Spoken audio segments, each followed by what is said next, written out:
जय महाराष्ट्र। सन्माननीय हिंदू हृदय सम्राट बाळासाहेब ठाकरे, त्याचबरोबर धर्मवीर आनंदीगे साहेब यांच्या आशीर्वादाने शिवसेनेचे मुख्य नेते सन्माननीय एकनाथजी शिंदे साहेब यांच्या मार्गदर्शनाने उद्या दसरा मेळावा आयोजित होत आहे।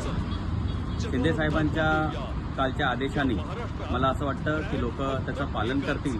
ह्या वर्षी दसरा मेळावा हा शेतकऱ्यांच्या बांधवावरती करायचा आहे, कुंपणावरती करायचा आहे असं त्यांनी आपल्याला आदेश दिलेला आहे। आणि त्याचबरोबर मुंबई, नवी मुंबई, ठाणे आणि MMR रिजन यामधील शिवसैनिकांना, कार्यकर्त्यांना आणि सोसायटीतल्या सदस्यांना मी अपील करतो की तुम्ही मोठ्या संख्येने गोरेगाव येथील नेस्को सेंटरवरती उपस्थित राहून उद्या होणाऱ्या दसरा मेळाव्याची शोभा वाढवाल आणि तिथे शिवसैनिक आणि शिवसैनिकाचा भगवा आपण गाजत वाजत फडकवू आणि हा मेळावा मोठ्या संख्येने हा विजयी मेळावा आपण साजरी करू अशी मी तुम्हाला शुभेच्छा देतो। जय हिंद, जय महाराष्ट्र।